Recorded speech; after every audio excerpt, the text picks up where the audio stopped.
SwayamPrabha. Digital India. Educated India.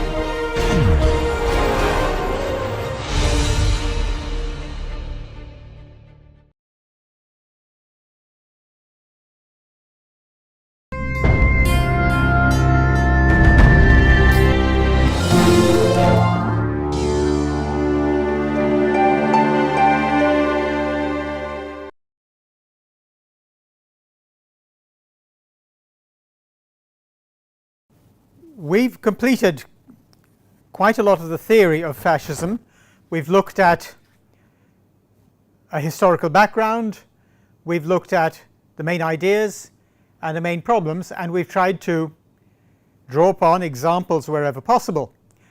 We need to go back to one particular set of issues which I mentioned earlier, and that is the scale and involvement and nature of ordinary people's engagement with fascism, whether we're under a fascist system or not.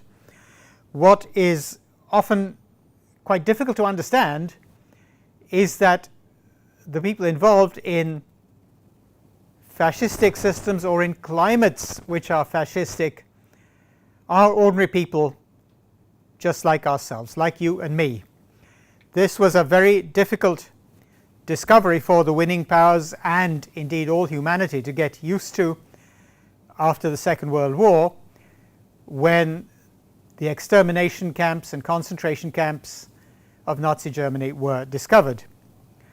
It took some time for the realization to be made more public that those involved in systematic mass extermination of a system by a system which seemed to be devoted to very little else was carried out by ordinary people living very ordinary lives.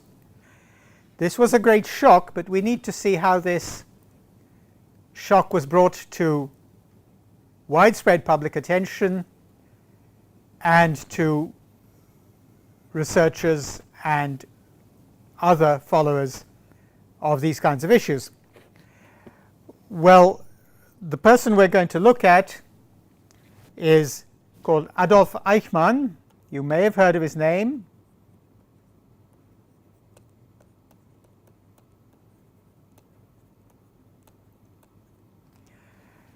And we'll spend some time on Adolf Eichmann because he exemplifies many of the issues that running a fascist system, in this case the Nazi system, exemplifies. It brings those to light very clearly.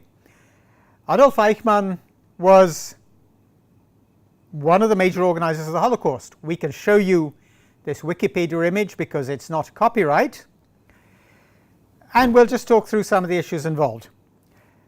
He came to be an administrator in a body, in an institution called 4B4, which was part of the administration of, as the Nazi regime called it, Jewish affairs. He rose to the rank of,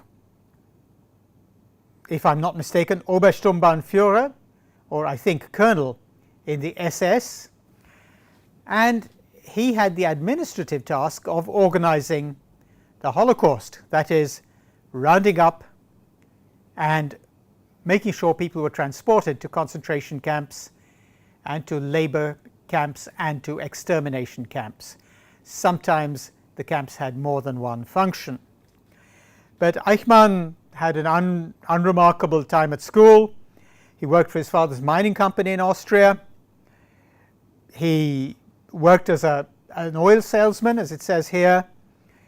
He then joined, as vast numbers of people did, joined the Nazi movement by joining the Sicherheitsdienst, the security services, and he was appointed head of the department responsible for Jewish affairs. At that time, before the war, emigration. But in 1941, the Nazis invaded the Soviet Union and the policy changed to extermination of the Jewish population of Europe. Now, Reinhard Heydrich, who was Eichmann's superior, assembled the main administrative leaders in a building on a lake just outside Berlin, just to the, I think, west of Berlin, called the Wannsee, the lake, and the policy of extermination was made public there. It was called, as we've seen, the final solution, or Die Endlösung. Now, Eichmann did this work thoroughly and efficiently. He made sure the Jewish population of Germany and other parts of Europe were identified, rounded up and transported, often several hundred kilometers by rail in cattle wagons very much of the time, or freight wagons, no matter what the weather, no matter what the season, to concentration camps and extermination camps. He was captured after the war by United States forces, but he escaped from a detention camp and moved around Germany. He used false information papers to move to Argentina. I should add here that a lot of high-ranking Nazis, including Nazi scientists, were given false papers by certainly the United States government and very probably the British government as well, the winning powers after the war, because they wanted two things. One was that they wanted high-ranking Nazi scientists to assist their own weapons and militarization programs, and they also wanted Nazi administrators who they thought would have information on communist movements from before the war, because they wanted this information, the winning powers wanted this information after the war. They were very deeply worried about communist movements in Europe after the war. Now, Eichmann was given false papers. He moved to Argentina. A search was conducted for him. I don't know for how long, but in 1961 the Israeli Secret Service, the intelligence service Mossad, located him and kidnapped him. The Argentine government made a protest, but to no avail, and Eichmann was taken to Israel for trial. He was tried in Israel, I think from 1961 to 1962. He was found guilty. The evidence was thoroughly comprehensive, and he was executed by hanging on the 1st of June 1962. The trial got attention throughout the world's media, particularly the Western media. But we must note that the Israeli government did all it could to ensure a fair trial. It paid for Eichmann's lawyers. The trial was conducted in German with translators if needed, and lawyers were presumably flown from Germany to participate. There was little doubt that Eichmann would be convicted, but he was convicted not of crimes against humanity. He was convicted of crimes against the Jewish people. That was the specific charge brought. He was hanged. The trial was covered by the philosopher Hannah Arendt, who was herself of Jewish extraction, and she covered this for the New Yorker magazine. It took several months. Her reports were later assembled into a book on the trial of Eichmann. It's called Eichmann in Jerusalem. The subtitle is The Banality of Evil, by which Arendt seems to mean, this is the philosopher Hannah Arendt, a very famous figure in post-war European and other Western political philosophy. Arendt seems to mean that evil can look very ordinary. It can come in very ordinary seeming forms without ever diminishing the nature and extent of its character. Now, Arendt wrote this book, and one of the things that she realized as she watched the trial, as she wrote her reports, was that Eichmann was really a very ordinary person. There was nothing unusual or special about him.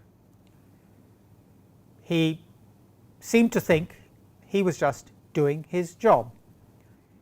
He was asked by lawyers, by prosecution lawyers, what did you think when you went to the camps and saw piles of dead bodies in very hastily built trench graves, mass graves. He said, well, it wasn't very, or I paraphrase, it wasn't very pleasant for us either. But as the trial proceeded further, Eichmann showed, and Arendt saw this, that he seemed to have no consciousness of the process in which he was centrally involved, beyond thinking he was doing his job. At one point he was asked, and we'll meet this phrase again later, what do you think you were doing and why were you doing it? He said in German, Befehl ist Befehl, orders are orders.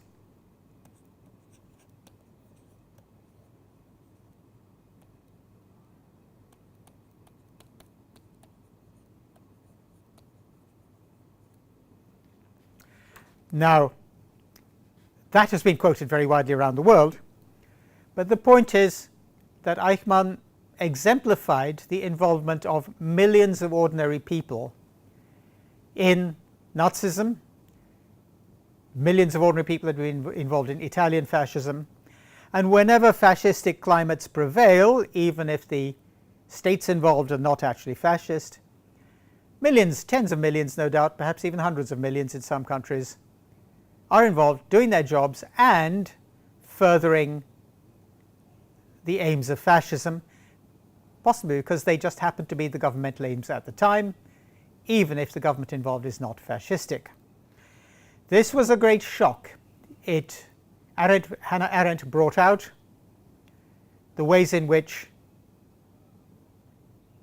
in a sense, we can all end up participating in fascistic systems and in explicitly fascist systems. That indicated, or perhaps helps us to see, how it is that all societies seem to have fascistic tendencies and seem to have fascistic periods. That doesn't mean we should not prevent them or resist them, but that's another matter. Well, that concludes my exposition of the main themes and main issues arising from fascism. We're now going to move towards an exercise of the kind that we'll undertake for the generally short essays we'll do on this course. There'll be 2, perhaps 3. And this will involve us in practice, which we'll do as an exercise here, in practice examining a current or recent issue in the light of the theory. We'll start by looking at an influential document. All the papers we'll read will be quite short. We'll look at this influential document, and we'll then look at some of the responses to it, and we'll see if the responses enable us to reach a decisive conclusion, or perhaps open further issues and questions for us to think about. Okay, well, we're not allowed under copyright law to show you the items on screen, so I have prepared notes on them, and we'll start with one in particular.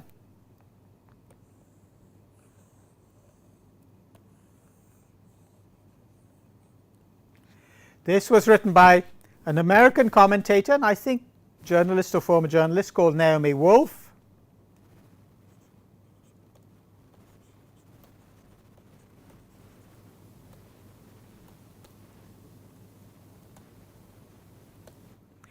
And she wrote a book on whether the United States, in its responses to the attacks on the 9th of September, 9/11, 2001, was becoming or had become a fascist state. So, as part of the promotion of the book and so on, and of course to raise the arguments more publicly, Naomi Wolf had an article published in the British newspaper The Guardian on the 24th of April 2007. Now the article is something I'm not allowed to broadcast on screen, but I'll talk through it, and I'll put the main headings up as we proceed. There were 10 points that she addressed in the article. We don't need to worry about the fact that this was written 12 years ago. The issues repeatedly arise in many parts of the world, and they're still current with us, not just in the United States but elsewhere. Right, what are these 10 headings? Naomi Wolf suggests that we consider 10 features of a political system to decide whether or not it is fascist or has become fascist. She calls the article, the heading is Fascist America in 10 Easy Steps. What are these 10 steps? I'll put the headings here for you so you know what they are, and then we'll talk through them turn by turn. The first thing to do is to invoke a terrifying internal and external enemy.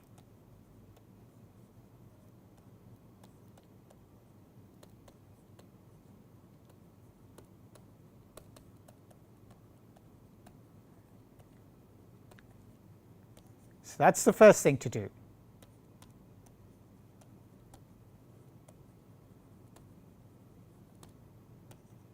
The second is to create a gulag.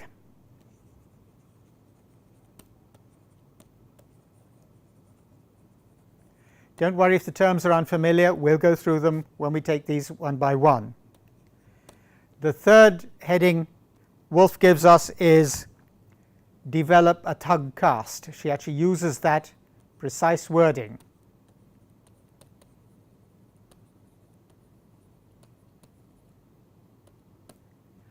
The fourth point Wolf says we should look for is this: an internal surveillance system, secret electronic surveillance.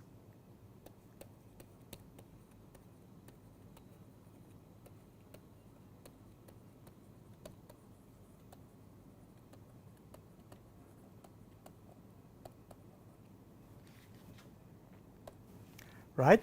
There are more points, we'll go through them as we proceed. Okay, the fifth thing is that to create a fascist state, the state must harass citizens groups.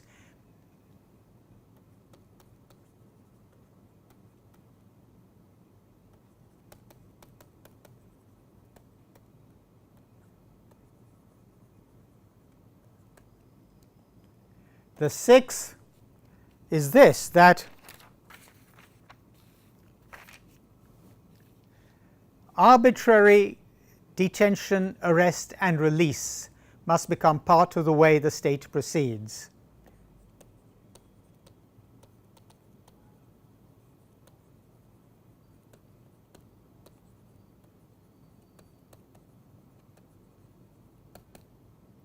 The seventh heading Wolf gives us is that key individuals must be targeted.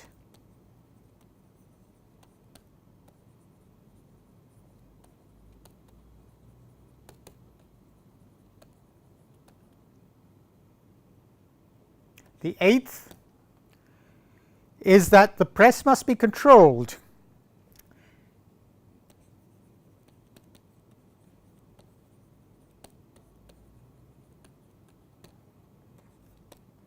The ninth is that dissent, disagreement must be equated with treason, that is, betrayal of the state.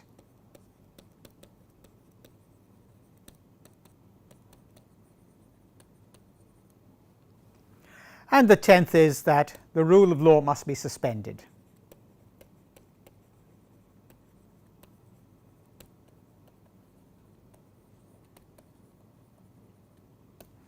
Okay, so those are the 10 points that Naomi Wolf says, according to her, that she says are already present in the United States. Let's have a look. Well, let's look at these points specifically. The first one, invoke a terrifying internal and external enemy. What's it mean?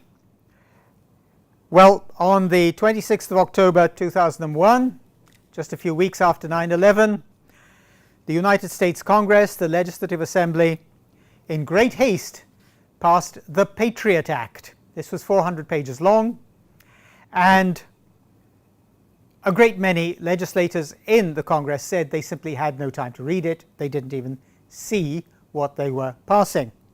It was passed very quickly. The public discourse, Naomi Wolf points out, very quickly started to involve phrases like global war, a global caliphate, khilafat in South Asian languages, in Arabic and in Persian perhaps, a global caliphate, global war, claims that Western civilization was about to be wiped out or would be wiped out. Now, claims are also made that an open-ended war would be required, and that this would be unspecifiable in nature, in extent, and in duration. These were, as Wolf points out, very different kinds of phrases. This was a very different kind of language from that used in Spain, which also suffered very violent terrorist attacks. But the language used in Spain was very different and much less extreme. What about the second point? Create a gulag. A gulag is a term derived from the Soviet Union, from its history of, at the time under Joseph Stalin, of creating labor camps, basically camps for forced exile, for the permanent detention of anyone the state deemed an enemy or a threat. You may be aware of Alexander Solzhenitsyn's book, A Day in the Life of Ivan Denisovich, which is set in one of these camps, I think in the 1950s. But according to Wolf, the United States Gulag is the detention camp at Guantanamo Bay, to which perhaps over 1,000 people were sent very quickly after 9/11, most of them on no charges at all. The point about Guantanamo Bay was that it was outside the United States territories, and therefore the people there could be held without the protections of due process of United States law. Some eventually did face charges in the United States federal courts under habeas corpus principles, and the federal courts actually required that if charges were to be brought, they had to be brought in US courts under US law. But the Gulag was Guantanamo Bay, and according to Wolf, this is another feature of a fascist system. The third thing to do is to develop a tug caste. The United States created, in effect, parallel armies of, for example, of armed subcontractors, security contractors. They also created an immunity from prosecution for such contractors. And some such organizations are already at work. For example, in United States elections, particularly the 2000 presidential election in Florida, identically dressed groups of Republican Party supporters would go to the polling booths and challenge any voter they suspected of not having authentic voter identity or not being on the register. Inevitably, this meant predominantly people of African American origin. And this was frank voter intimidation. Wolf says such groups who challenged voters' ID and voter registration records were in effect a tug caste. The next point, an internal surveillance system. Secret electronic surveillance was systemically introduced by the federal government, and journalists, academics, civilian groups, ordinary people were targeted for surveillance without their knowledge. Electronic surveillance is very easy to do technically, but the point is this was done secretly without approval by the judiciary or by the legislative assemblies. The fifth point, harassing citizens groups. This was done by infiltration. It's been done by a lot of governments. The Indian independence movement suffered infiltration by the British authorities, some of it very successful infiltration, and by people whom the movement didn't suspect. But this was done by infiltration of citizens' groups, even if they had nothing to do with protests against the war. Peaceful anti-war groups were certainly targets for infiltration. Even animal rights groups, whose ostensible purpose wasn't about the invasion of Iraq or any such thing, were infiltrated. Dissent was equated with terrorism. Right, what about targeting key individuals? This was done by, well, in combination with arbitrary detention and release. For example, people were simply put on lists without their knowledge. Senator Edward M. Kennedy, senator from Massachusetts, the younger brother of John F. Kennedy, the former president, and Robert F. Kennedy, the former attorney general, tried to take a flight and was told his name was on the list. He was never given a reason. This happened to dozens of other people. So, harassment of citizens groups and targeting key individuals were parts of the strategy that Naomi Wolf says amount to the transformation of the US into a fascist state. What about arbitrary detention and release? For no apparent reason. A professor who criticized President George W. Bush in a lecture, almost anyone who went on a peace march, the professor, if I'm not mistaken, was sacked. Their names were never deleted from the list created by surveillance systems. The eighth, controlling the press. Civil servants, well, the United States has got a thing called the First Amendment, which guarantees virtually complete freedom of speech. Now, civil servants, the instruments of the state, were used in order to control the press. This and the specific actions included arresting journalists for protecting sources or protecting film recordings. This was particularly done in United States occupied Iraq after the invasion in 2003. It was done in other ways to United States journalists, as we shall come to in a moment. Let's look at the ninth point. Dissent equals treason. This was done by a systematic campaign which can only be called a propaganda campaign. What did it involve? It meant attacking any critics of the American response after 9/11, any critics of the Iraq invasion as anti-national, as subverting the United States. This is, of course, a central element in fascism. Wolf says that this indicates progress towards fascism. Suspending the rule of law. Now, this, according to Wolf, was done by the Defense Authorization Act 2007. What did that mean? We'll resume here. Suspend the rule of law. The Defense Authorization Act 2007 enables the President to use troops as a domestic police force. This violates legislation made by the founders of the United States, who were very troubled that the federal executive, would use any militias it had, its federal militias, against the citizens. Now, Wolf is clear that this was not an overnight fascist takeover. There were no tanks on the streets or any such thing. She calls it fascism by steady erosion. We should also note that the climate of intimidation, or fear and intimidation, was steadily advanced.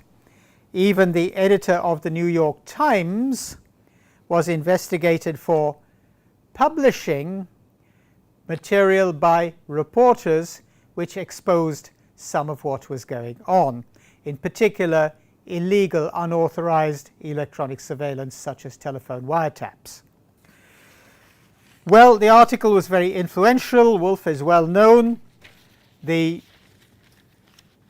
book came out around then. It received a lot of attention and, of course, a lot of responses. And we need to look at some of these responses, which we shall do. We'll talk through those.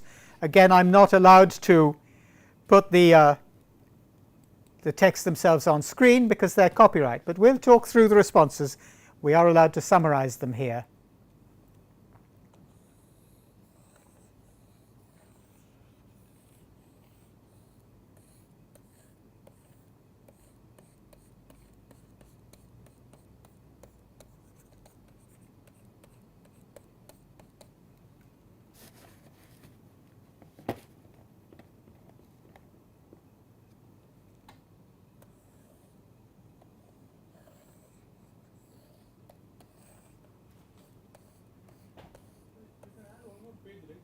Oh yes, of course. Double arrow. Yep. Okay, good. I've just. Yeah. Okay. Yes, that saves time. I'll get used to this. So we'll take a look at the first response. This is by somebody, a journalist called Roy Peter Clark. We'll be able to send you the links to these. The links are not copyright.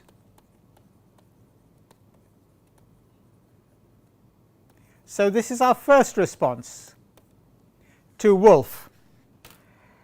It was published in 2007, shortly after the Woolf book and the Woolf article. Now he criticizes Woolf. There are three main points he makes. He criticizes Woolf in particular for the sloppy use of language, particularly words like fascism and Holocaust. Clark, by the way, has also criticized the George W. Bush administration for its use of terms like crusade. We'll take his criticisms, his responses to Woolf one by one. The first is that Clark says Woolf uses the term fascism far too loosely. Fascism involves a dictator with centralized political authority and centralized powers. It also involves tight socio-economic control over the economy, because everything must be directed by the will of the dictator, by the leader. It involves the suppression of the opposition by terror and censorship. It involves belligerent, aggressive nationalism and racism. So Clark is reminding us that Woolf can be sloppy in her use of the term fascism. Woolf also uses the term Holocaust, which was the term used for the Nazi extermination of the Jews of Europe and eventually, as they planned, the world, as well as other races. The Holocaust originally means burning something completely, as in a ritual sacrifice or ritual burning. In the 1950s it came to mean the process of mass extermination of the Jewish people of Europe. It has been used more loosely, for example, by anti-abortion campaigners in the United States who have referred to the deaths of, as they say, millions of aborted babies or fetuses as a Holocaust. Clark says that he is certain Woolf would object to that use of the term. Woolf herself lost members of her family in the Holocaust. So that's one response to Woolf. Roy Peter Clark says that Woolf's use of language is at times too loose to make her argument really convincing.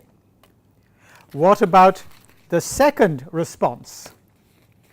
Right, this is more detailed, and it's by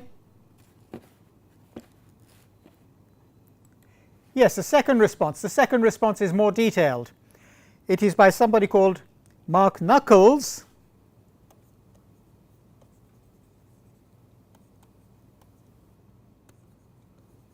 N-U-C-K-O-L-S, Mark Nuckols, writing in a very noted journal of current affairs called the Atlantic Monthly. Now this was written in 2013, in January 2013. We don't need to worry about the dates. He's responding to very significant issues in Woolf's writings, particularly to Woolf's book. What are the points he makes? First of all, that the United States Congress remains in place and has all its powers.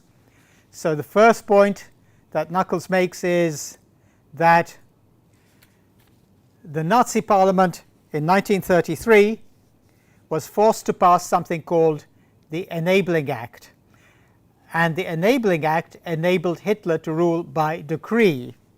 Right? So Knuckles' first point is there was no Enabling Act in the US. All its laws remained in place, all its institutions remained in place. By the time the Nazi Parliament, the Reichstag, passed its Enabling Act, the Communist Party had been banned, the center-right had been terrified, and only the Social Democratic Party, one member of which had already been murdered, voted against in the Reichstag when the Enabling Act was put to them.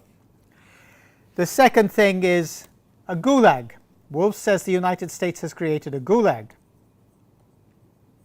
a place where people could be, in effect, disappeared even if they were not immediately killed by the state. They could be disappeared, they could be sent there and lost from sight. The point is that the Soviet Union's transportations, forced transportations, were extremely brutal and carried out on a colossal scale. We may never know the full scale. Guantanamo Bay was simply not that kind of thing. And we should note further that very quickly after Guantanamo Bay was started, protests and activity against Guantanamo Bay, demanding better treatment for the prisoners held, demanding that they be charged in open court and tried, started to have effect. The Obama administration, I'm adding this to Knuckles' article, the Obama administration quietly sought to release those whom it relatively easily established were innocent of any crime and simply should not have been held like that without charge. Okay, the third point Knuckles makes is that Wolff's article, are both guilty of significant omissions and inaccuracies.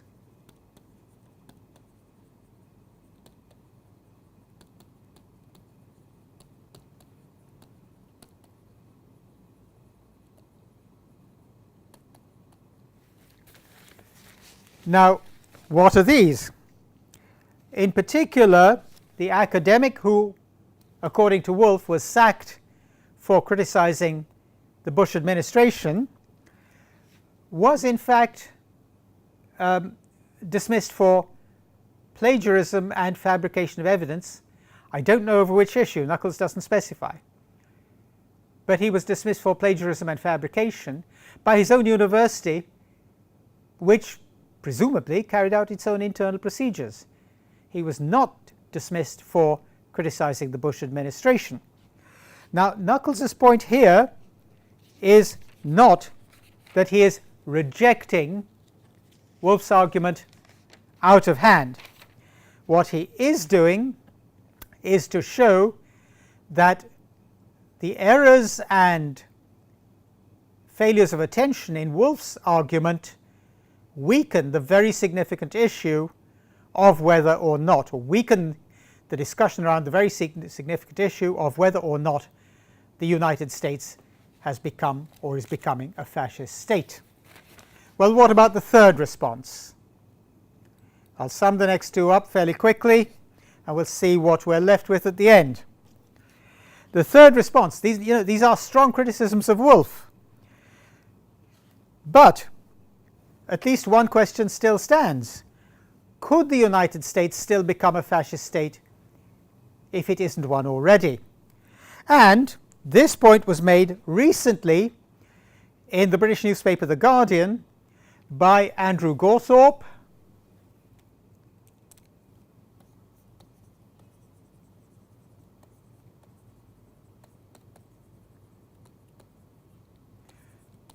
as I said, we'll send you the links.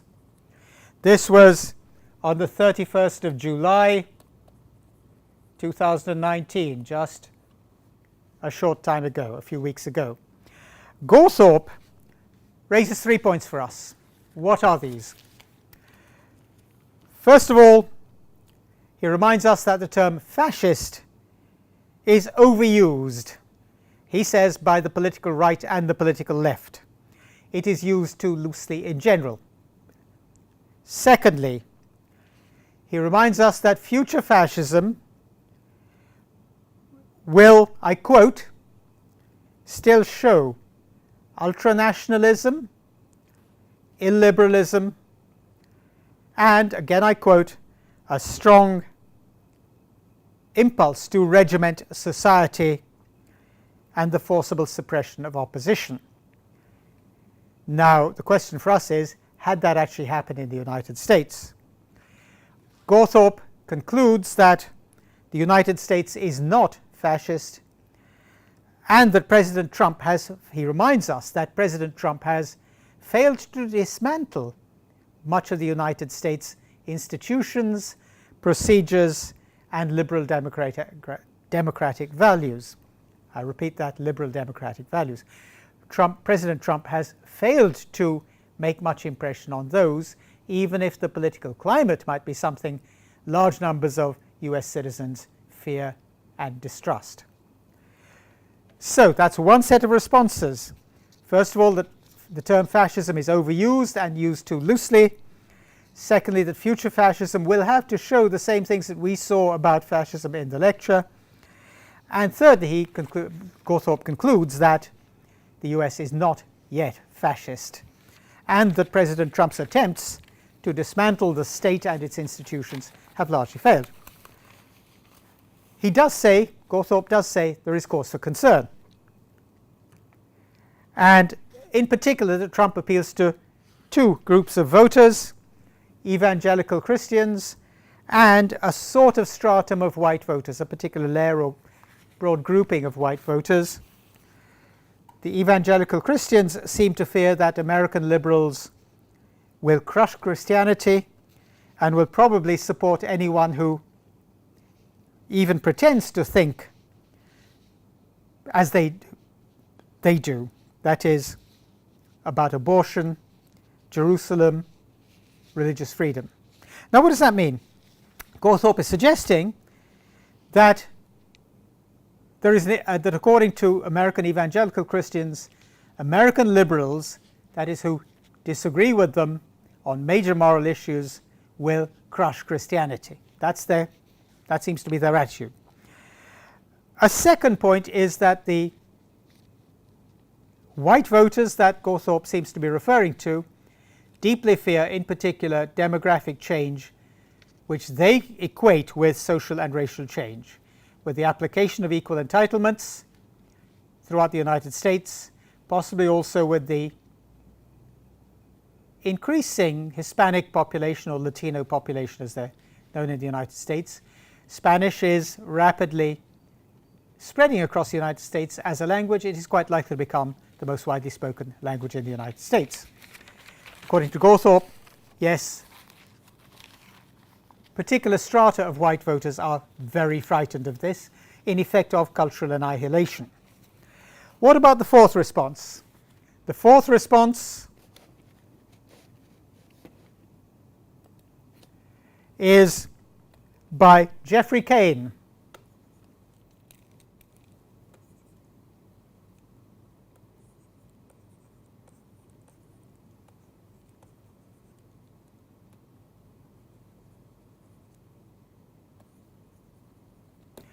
And he's writing in a highly respected journal called The New Republic, and he's writing on the 4th of June 2019, I beg your pardon.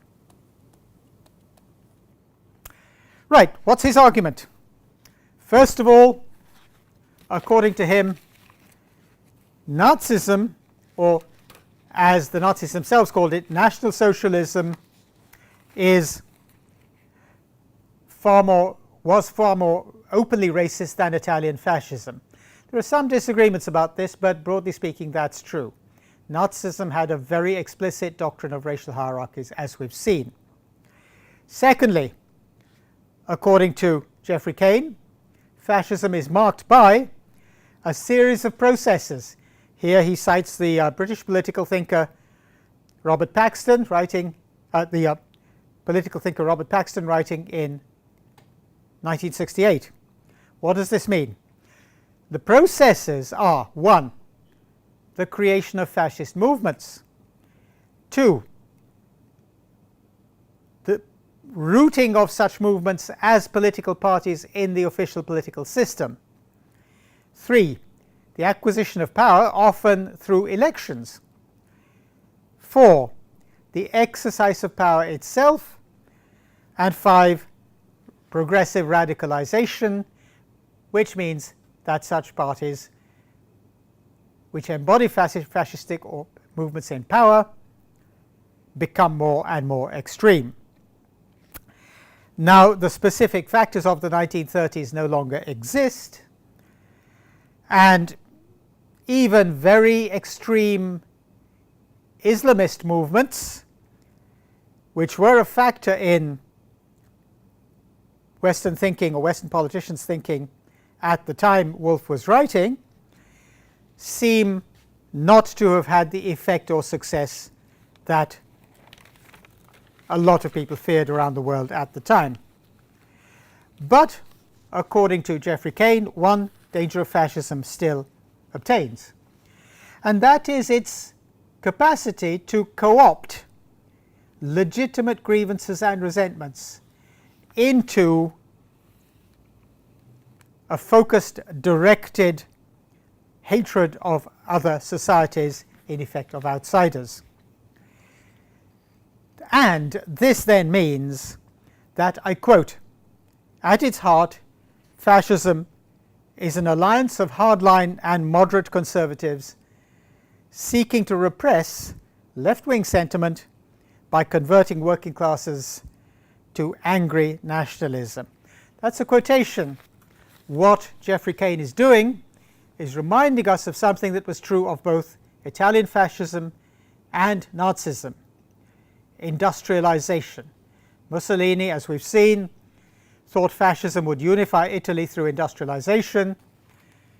The Nazis needed very substantial industrialization to get workers back to work in very large numbers, and to, as they saw it, prepare for permanent mobilization for war, possibly to start war themselves. Now, historically, yes, Kane has a strong argument. The point for us is, we've done the following. We've looked at an influential set of writings by Woolf. We've looked at the responses. One of the tasks for us as scholars, something we'll be doing on this course, is can we reach a decisive conclusion taking account of the criticisms and evaluations of Woolf? We may or may not be able to do that, but certainly the first two items I went through sharply criticize Woolf. The third and fourth raise wider questions. One is, of course, that the United States could still become a fascist system. The other is that fascism isn't just an event, it's a series of processes. Now, one implication is that Woolf may not have been sufficiently mindful of these processes, but that's a separate issue. It's one of the issues arising from our consideration of these documents. The reason I've considered them is, so to speak, as a worked example, using contemporary issues and recent or contemporary writings to show that the theory of fascism is something we still need to learn about for today, and that the issues fascism raises are still very much with us today.